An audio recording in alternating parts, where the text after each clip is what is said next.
2024 లేదా 25లో డిగ్రీ లేదా బీటెక్ చదివారా? సాఫ్ట్‌వేర్ జాబ్ కోసం ఎదురు చూస్తున్నారా? అయితే కోడ్ జ్ఞాన్ 100 డేస్ కోర్సులో చేరండి. జాబ్ సాధించండి. నమస్కారం జగన్ గురూజీ గారు. నమస్తే అమ్మా. మీరు ఇందాక ఒక ఎపిసోడ్‌లో చెప్పినట్టు నాకు గుర్తు సార్. ఇంటర్మీడియేట్‌కి వచ్చినప్పుడు పిల్లల్ని అప్పుడు ఫోకస్ చేసేవాళ్ళు పేరెంట్స్. ఈ ఏజ్ అనేది ఒకటి ఉంటుంది. ఆ టైంలో మనం కొంచెం ఫోకస్‌గా చూసేవాళ్ళం. కానీ ఇప్పుడు ఏమైపోయిందంటే 6, 7 ఆ ఏజ్ నుంచే పిల్లల్ని అసలు ఏం చేస్తున్నాడు ఒంటరిగా, బాత్రూంలో ఇంతసేపు ఎందుకు టైం స్పెండ్ చేస్తూ ఉన్నాడు, మొబైల్లో ఎందుకు ఎక్కువ అడిక్ట్ అయ్యి వేరే వీడియోస్ ఎందుకు చూస్తూ ఉన్నాడు, వీటికి ఎందుకు అడిక్ట్ అయ్యాడన్న పాయింట్ ప్రతి పేరెంట్ ఆలోచించాల్సిన అవసరం వస్తూ ఉంది. పేరెంట్స్ ఇది బయటికి చెప్పుకోలేరు, ఇంకొకరితో డిస్కస్ చేయలేరు, చాలా పెయిన్.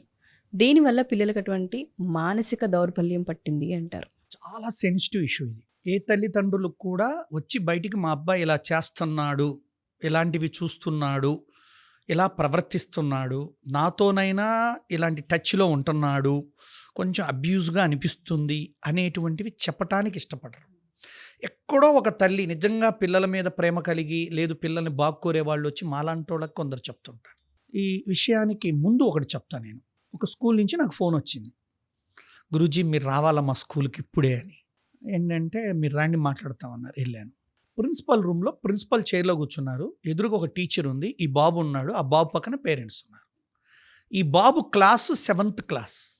అది నేను పోయేటికల్లా అక్కడ ఉన్నటువంటిది కట్ చేస్తే సీన్ ఏంది అంటే, ఆ అబ్బాయి స్కూలు బాత్రూముల దగ్గర ఈ టీచర్ బొమ్మ వేసి పేరు రాసి అబ్యూజ్డ్గా ఒక ఫిగర్ లాగేసి పేరు రాసి ఈ అబ్బాయి ఐ లవ్ యూ అని రాసినట్టు రాశాడు.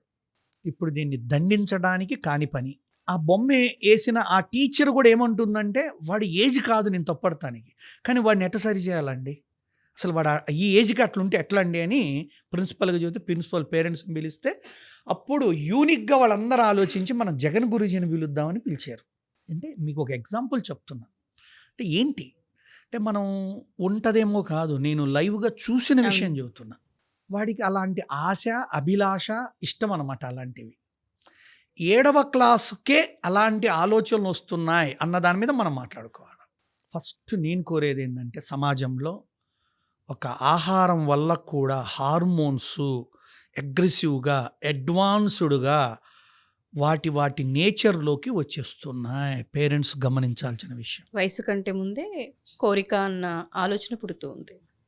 మన దురదృష్టం ఏంటంటే ఆహారము పట్ల ఎట్లా జరుగుతుంది, ఇన్ ద సేమ్ టైము వాళ్ళు చూస్తున్న వీడియోలో సినిమాల్లోనో అవంటే ఏంటి, ఆ సెక్సువల్కు సంబంధించిన ఆకర్షణను కలిగించేటువంటి సినిమాల్లో అవ్వచ్చు, వీడియోలు అవ్వచ్చు, కొంచెం ఫోన్లపై ఎక్కువగా నాలెడ్జ్ ఉన్న పిల్లలైతే ఇంకొంచెం చూడటం కావచ్చు.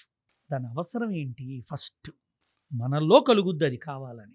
అసలు మనలోనే కనకపోతే ఆ టీవీలో ఉంటే ఏంది, ఫోన్లో ఉంటే ఏంది. అంటే మన పిల్లల్లో ఏం జరగాలి అంటే, హార్మోన్స్ని ఏజ్ ప్రకారంగా వచ్చే మార్పులనేమో ఆరోగ్యమైన మార్పులు అంటాము. అవును. ఏజ్ కంటే ముందు కానీ ఏజ్లో రావాల్సినవి రాకపోతే తర్వాత ఎప్పుడో వస్తేనో ఇదేదో కొంచెం డిఫాల్ట్ అనారోగ్య సమస్యగా పరిగణిస్తాం. ఇప్పుడు మనం మాట్లాడుకొని అడ్వాన్స్డ్గా వస్తున్నాయి పిల్లలకి. దీనికి ముందు చెప్తానమ్మా. పాప క్లాస్ 5వ క్లాస్ మెచ్యూర్ అయింది. ఏం చెప్పమంటారు చెప్పండి? ఎక్కడొస్తుంది? అమ్మాయి చూయించుకునే గైనిక్ డాక్టర్ చెప్పారట, ఈ పాలు మార్చండి అమ్మ, వాళ్ళు గేదెలకి ఇచ్చే ఇంజెక్షన్ల పాలు వల్ల ఈ ఆడపిల్లల జీవితంలో కూడా ఆ పాలల్లో హార్మోనల్ని అగ్రెసివ్గా అడ్వాన్స్డ్గా ఫలదీకరణం చెందించేటువంటి స్థాయి వచ్చింది అని చెప్పారు. ఈ తల్లిదండ్రులు ఏం చేస్తారండి దానికి? అంటే మన గేదెను పెంచుకోలేరుగా కూతురు పాల కోసం. అంటే ఎక్కడుంది? వ్యవస్థలోనే సమస్య ఉంది. ఇది నేను ఎప్పుడు అడిగేదే, పిల్లవాడికి నువ్వు ఏం చేయకూడదు అన్నీ చేసి నువ్వు అనుకున్నట్టు వాడిని చేయమంటున్నావు. నాకు ఇప్పటికి కూడా నేను పిల్లల విషయంలో చాలా శ్రద్ధగా మాట్లాడతా, ఇష్టంగా మాట్లాడతా, నొక్కించి మాట్లాడతా. పిల్లలు చేసే తప్పులు ఉన్నాయి, నేను లేవన్నా. ఆ తప్పులు కారణాలు ఎవరు అని ఎత్తుక్కోవాలి మనం. ప్రభుత్వం, సమాజం, కుటుంబం. నాకు ఆకలేసినప్పుడు ఎదుగుతాను ఏం తినాలి అని. అప్పుడు చెడు తింటానా మంచి తింటానా తర్వాత విషయం. నా ఆకలి ఇలాంటి వాటిపై ఆకలి కలుగుతుందా యువకుడికి చిన్నప్పుడే అంటే, ఆలోచన వస్తుందంటే ఇవి ఎక్కడ దొరుకుతాయి? ఇప్పుడు మా చిన్నప్పుడు ఫోన్ లేదు మాకు. మేము ఏదైనా చూస్తే ఇలాంటివన్నీ చూస్తే ఎవరిదైనా చూడాలా, లేకపోతే ఎట్టుండదో, సినిమాలకు పోతే ఒక వాలు పోస్టరో ఏదో జ్యోతి చిత్రాన్ని పుస్తకాలు అందులో చూడాలా. ఇప్పుడు పిల్లలకి అందుబాటులో ఉన్న సెల్ ఫోన్లో లైవ్గా ఉన్నాయి. మన దురదృష్టం అనాలా దాన్ని. దానివల్ల అడ్వాంటేజెస్ కంటే డిసడ్వాంటేజెస్గా వాడుకోవటం ఎక్కువ ఉంది వాళ్ళ యూత్ వైస్. ఇప్పుడు సెల్ ఫోన్ వాడటంలో నాకంటే బాగా మా అబ్బాయి అడ్వాన్స్డ్గా ఉన్నాడు. అంటే మా జనరేషన్కి ఫోన్కి అంత కనెక్టివిటీ లేదు. ఫాస్ట్గా వాళ్ళకి టెక్నాలజీ తెలుస్తుంది. కాబట్టి మన పిల్లల్లోనే మార్పు రావాలా, పరిణితి రావాలా. అంటే ఇప్పుడు ఒకటేం చెప్పదలుచుకున్నానంటే, ఆహారం యొక్క సవ్య మార్గం లేకపోవటం, హార్మోన్లపై వాడేటువంటి ఉత్పత్తి వల్ల వచ్చేటువంటి ఆహారాలు తినటం వల్ల జరుగుతుంది. 3, అటువంటివి పిల్లలకి కనిపించేటట్టు సులభమైన మార్గాలన్నీ చేతిలోకి వచ్చేసాయి. కాబట్టి ఇక్కడ ఎథికల్గా మనం మేనేజ్ చేయాలి, కానీ టెక్నికల్గా మేనేజ్ చేద్దామంటే ఫెయిల్ అవుతాడు పేరెంట్స్. టెక్నికల్గా ఏం చేయగలరు, మీరు ఫోన్ లాగా అవతల పెట్టగలరు. చైల్డ్ ఇప్పుడు కొన్ని ఏదో మొన్న యూపీనో ఎక్కడో చెప్పేశారు, ఫోను పిల్లలకి లేదు అని, నాట్ అలౌడ్ అని. అది ఎంతకాలం చేయగలం? ఇప్పుడు మన తెలంగాణలో మందు లేదంటే బేదరపోయి దాకా వస్తున్నారు. నువ్వు కంట్రోల్ చేయాల్సింది ఎక్స్టర్నల్గా కాదు, ఇంటర్నల్గా. నువ్వు మార్పు తేవాల్సింది ఇంటర్నల్గా, మెంటల్గా, ఫిజికల్గా. పిల్లవాళ్ళలో అలాంటివి జరగడానికి కారణాలైన వాటిని ఆపగలగడము, వాటి యొక్కపై మనోవ్యవస్థలో సవ్యమైన మాటలను నేర్పటం. అందుకే ఎప్పుడు కూడా చిన్నపిల్లలు తల్లిదండ్రులకు అందుబాటులో ఉంటే వాళ్ళ యొక్క ఫిజికల్ చేంజెస్ని, మార్పులని, వాళ్ళ టచ్ని, వాళ్ళ చూపుల్ని తేడా ఉందా లేదని చెప్పగలిగే తల్లిదండ్రులు ఎప్పటికప్పుడు నెమరవేస్తూ ఉండాలి. అన్నిటికంటే ముఖ్యమైనది వాళ్ళకి దేనిపై శ్రద్ధ పెట్టాలో ఆ శ్రద్ధని మనం ఎక్కువ పెట్టించగలగటం ఒక మంచి పాయింట్.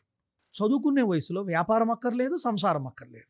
అప్పుడు వాళ్ళకి చదువే జీవితం అనేటువంటి కోణాన్ని మనం వృద్ధి చేయాలి, చూపించగలగాలి. వాళ్ళ గమ్యం ఏమిటి, వాళ్ళ లక్ష్యం ఏమిటి, దానికి వచ్చే డిస్ట్రాక్షన్స్, అవరోధాలు ఏమేమి ఉంటాయి, పరిచయాలు, ఫోన్లు, డబ్బులు, రిలేషన్స్, ఇవన్నీ ఎలా ఉంటాయని వాళ్ళలో ఒక చైతన్యం, మోటివేషన్ అంటాం కూడా, చైతన్యం తేవాలి. ఇప్పుడు మా అబ్బాయిని నేను బెంగళూరు మెడికల్ కాలేజీకి పంపించాను. పంపే ముందు ఒకటే చెప్పా, నువ్వు పోతుంది దేనికి అని అడిగా. చదువుకోవటానికి నాన్న, డాక్టర్ కోర్స్ కదా. అది గుర్తుండాలి. అక్కడ నీకు చాలా పరిచయాలు ఉంటాయి, అవి నీ చదువుని జడగొట్టకూడదు. ఏవో కొందరు ఫ్రెండ్స్ అవుతారు, వాళ్ళ వల్ల కొన్ని అలవాట్లు నీ చెంతకు రావచ్చు, నువ్వు స్వీకరించగలవా లేదో చూసుకోవాలి. నువ్వు చేసే ప్రతి ఎఫెక్ట్ నా మీదకి వస్తుంది, నా సెంటర్ మీదకి వస్తుంది, నా తల్లిదండ్రులపై వస్తుంది, నాపై వస్తుంది. అంటే నువ్వు ఏదైతే ఏ వయసులో చేయాలో ఆ వయసులోది ముందుగా చేయటం వల్ల వచ్చే నష్టాలు, 1 నీ చదువు పోద్ది, 2 మా యొక్క కుటుంబ వ్యవస్థలో మాకు తెలియని ఒక అస్తవ్యవస్థత ఏర్పడుతుంది. కాబట్టి నువ్వు ఒక మేజర్ అయ్యావు, మేము కాదనట్లా. నువ్వు స్వతంత్రుడివి, ఒక ఉద్యోగం, ఒక వ్యాపారం వచ్చాక ఆలోచించుకోగలిగే స్థాయి ఉంటుంది, చదువు అయిపోయి ఉంటుంది, అప్పుడు చేయవలసి ఇప్పుడు చేయకుండా ఉండగలుగుతావని ఆశించి నిన్ను పంపుతున్నా. ఇది నా కొడుకు నేను బస్సు ఎక్కించి పంపేటప్పుడు చెప్పిన మొదటి అర్ధగంట పాఠం. చెప్పినా వాళ్ళ కళ్ళ ముందు ఎన్నో వస్తాయి, ఎప్పటికప్పుడు మనం అబ్జర్వేషన్ చేస్తూ, అవగాహన కలిగిస్తూ, ప్రేరణ కలిగిస్తూ, వాళ్ళకి ఎటుపై ప్రేరణ కలుగుతుందో వాటిని కొన్ని మార్పులు తెచ్చుకుంటూ, అవసరమైతే మన కుటుంబ వ్యవస్థని వివరిస్తూ టైం ఇవ్వాలి. మళ్ళీ ఇక్కడ కూడా అందుకే మేము నెలకు ఒక రోజు వెళ్ళి వస్తాం పిల్లల దగ్గరికి. ఇప్పుడు మాకు డబ్బు కాదు, వాళ్ళ లైఫ్ ముఖ్యం. మాకు టైం కాదు, వాళ్ళ లైఫ్ ముఖ్యం. మాకున్న యోగా సెంటర్లే ముఖ్యం కాదు, అంతకంటే ముఖ్యం ఇప్పుడు మా పిల్లలకు మేము టైం ఇవ్వటం ముఖ్యం. ప్రతి తల్లిదండ్రులు గుర్తుపెట్టుకోండి, పిల్లల్లో ఒక చెడు సెక్సువల్ కావచ్చు, కొన్ని రకాల బ్యాడ్ హ్యాబిట్స్ మొదలవుతున్నాయి స్కూళ్ళల్లో కూడా. ఎలాంటివంటే అబ్యూజ్డ్ వర్డ్స్, థింగ్స్ చేయటము, 3 డ్రగ్స్కి ఎడిక్ట్ అవ్వటము. ఇటువంటి వాటిపై అవగాహన స్థాయి ప్రభుత్వాలు, పోలీసులే చేయటం కాదు, ఇంట్లో తల్లిదండ్రులు ఫస్ట్ మన కుటుంబానికి మన పిల్లల్ని దగ్గరగా ఉంచితే మన స్థాయికి మించి చేస్తున్నామా, మన స్థాయి దారి తప్పి చేస్తున్నామా అన్నది వాళ్ళకి ఎప్పటికప్పుడు మనం అందుబాటులో ఉంచాలి. 2 వాళ్ళ ఆహారంలో మార్పులు తేవాలి. మానసిక ఆహార మార్పు తేవాలి, శారీరక ఆహార మార్పు తేవాలి. శారీరక ఆహారం ఏమిటండి, తినే వాటిల్లో, ఉండే వాటిల్లో అటువంటి కోరికలు కలిగించే సింథటిక్ ఫుడ్, ఈ ఫాస్ట్ ఫుడ్లు, అబ్యూజ్డ్నెస్ని, ఇగోనెస్ని, రజోగుణాన్ని కలిగించేవి, సత్వతత్వాన్ని తగ్గించేవి ఎక్కువ అవుతున్నాయి పిల్లల్లో. అందుకే పిల్లలు తల్లిదండ్రులు తరువాత స్నేహం వల్ల పాడైపోయిన వాళ్ళు కూడా ఉన్నారు, స్నేహం వల్ల అలానే బాగుపడ్డోళ్ళు ఉన్నారు. అందుకే మనం మన పిల్లవాడు ఎలా ఉంటున్నాడు కాదు, మన పిల్లలు ఎవరితో ఉంటున్నారు అన్నది కూడా మనదే బాధ్యత. అది అమ్మాయినా అబ్బాయినా. ఇప్పుడు నాకు నా మైండ్లో ఎప్పుడు కూడా జెండర్ మీద లేదు, జెండర్ ఎఫెక్ట్ ఉంటుంది, దాన్ని కూడా వీడు బ్యాలెన్స్ చేసుకోగలగాలి ఎవడైనా సరే. అందుకే తల్లిదండ్రులు చేర్చాం కదా, చదువుకుంటున్నాడు కదా, డబ్బులు కట్టేసాం కట్టేశాం కదా. కదా, మార్కులు వస్తున్నాయి కదా, వీటి కంటే ముందు మనము ఎంత సమయం ఇస్తున్నాం, ఎన్నిసార్లు వాళ్ళతో మనం గడుపుతున్నాము, వెళ్ళి ఒక డే వాళ్ళ కాలేజీతో వాళ్ళ పిల్లలతో వాళ్ళు గడపగలిగేది ఏమైంది. ఓకే, వాళ్ళలో ఆ భావాలు ఉంటే మనం ఉన్న ఓపెన్నెస్ని బట్టి మనకు చెబుతారు. మనం వెంటనే దానికి "ఒరేయ్, ఇంకా టైం ఉందిరా, చదువుకోండిరా ముందు" అని చెప్పగలుగుతాం. Yes. అసలు వాళ్ళు చేస్తుంది మనకు తెలియకపోతే సరి చేసేది ఎవరు? వాళ్ళు చేస్తుంది సరా కాదని నిర్ధారించేటువంటి నిజమైన వాళ్ళ వ్యక్తులు ఎవరు? మీరే పోకపోతే అది తప్పో రైటో అసలు ముందు మీరు గ్రహిస్తే కదా. అందుకే తల్లిదండ్రులు ఎప్పుడు పిల్లలతో ఉండాలి. ఇది ఈ దేశంలోనే అద్భుతం జరుగుతుందండి. అందుకే ఈ దేశంలో పిల్లవాడి చేతిలో పెన్ను ఉందేమో, పుస్తకం ఉందేమో, సెల్ ఫోన్ ఉందేమో, కొన్ని దేశాలకు పోతే పిల్లల చేతుల్లో గన్నులు ఉన్నాయి. అవును. ఇంకా నా దేశం, నా భారతదేశం, నా భరతభూమి, నా భారతదేశంలో ఉన్న మాతృమూర్తులు ఎవరు పిల్లలకి ఇంకా చేతిలో గన్నులు పెట్టలా. మనం అదృష్టవంతులం. ఉన్న చిన్న సమస్యలు మాట్లాడుకుంటున్నాం. కాబట్టి తల్లి ఎప్పుడు కూడా బిడ్డలకి, తండ్రి ఎప్పుడు కూడా బిడ్డలకి వాళ్ళల్లో కలిగి ఈ భావాలన్నీ అలా ఆటోమేటిక్గా సమిసిపోవాలంటే వాళ్ళ నిజమైన జీవిత గమ్యాన్ని వాళ్ళ ముందు ఎప్పుడు పెడుతూ ఉండాలి. Yes. నువ్వు ఎందుకు ఇలా తెలుసా? నీ కాలేజీలో నువ్వేం సాధించాలో తెలుసా? ఇలా వాళ్ళని ఎప్పటికప్పుడు అలాంటి ప్రేరణాత్మకమైన వ్యక్తులను పరిచయం చేయటం, వాళ్ళని కలపటం, మాట్లాడించడం చేయాలి. పర్పస్ని గుర్తు చేస్తూ ఉండాలి. వాళ్ళ భావాల్లో ఉంచాలి, వాళ్ళ ఆలోచనలో ఉంచాలి, వాళ్ళ మాటల్లో ఉంచాలి, వాళ్ళ ప్రవర్తనలో ఉంచాలి, అన్నీ చేయాలి. అది తల్లిదండ్రుల బాధ్యత. Yes. కాబట్టి వాళ్ళకి సెక్స్ లైఫ్ అనేది ప్రతి వ్యక్తి జీవితంలో ఉంటుంది. అది ఎప్పుడుంది, ఎలాంటిది ఉంది, ఎందుకుంది, అది మనకు తెలియాలి. Exactly. అది తెలియట్లే పిల్లలకి. కాబట్టి ఒక వయసు వచ్చి పెళ్లి చేశాక సెక్స్ లైఫ్ లేదంటే భార్య వెళ్ళిపోద్ది. చదువుకునేటప్పుడు దాని మీద ఆలోచన ఉందంటే చదువు వెళ్ళిపోద్ది. చదివిపోతుంది. అందుకే ఈ పిల్లలకి ఆ యొక్క సమయస్ఫూర్తి, ఆ యొక్క జ్ఞాన విచక్షణత నేర్పగలగటమే జీవిత పాఠం తల్లిదండ్రులు నేర్పాలి. True, sir. మన అదృష్టం ఏంటంటే స్కూల్లో చెప్పరు, మనం ఒక్కడమే చెప్పాలి. అదే అదృష్టం అన్న. ఎందుకన్నానంటే వాళ్ళు ఒకటి చెప్పి మనవాడు చెప్పేది లేదు. మనం ఏం చెప్తామో అదే మన పిల్లలకి ఎక్కుతుంది. మనం ఏం చెప్పాలో అది చెప్పాలి, ఎప్పుడు చెప్పాలో అప్పుడు చెప్పాలి, ఏ ఏజ్కి ఏం చెప్పాలో అది. ఇదే విషయం మా అబ్బాయి నేను మా హౌసింగ్ బోర్డులో ఉన్న స్కూల్కి పంపేటప్పుడు నేను చెప్పాలా. వయసు వచ్చి ఇంటర్మీడియట్ అయిపోయి ఒక డాక్టర్ కోర్స్ చేయడానికి పోతున్నప్పుడు చెప్పాను.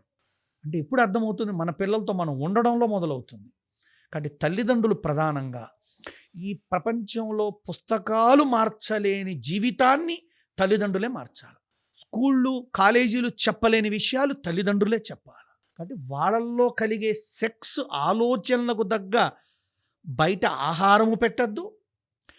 వాళ్ళకి మానసికంగా అలాంటి వీడియోల్లో చూడకుండా ఉండగలిగేటువంటివి, అనిపించకుండా ఉండగలిగేటువంటి విధంగా తల్లిదండ్రులే మానసిక ఆహారం పెడుతూ ఉండాలి, అంటే మోటివేట్ చేస్తూ ఉండాలి.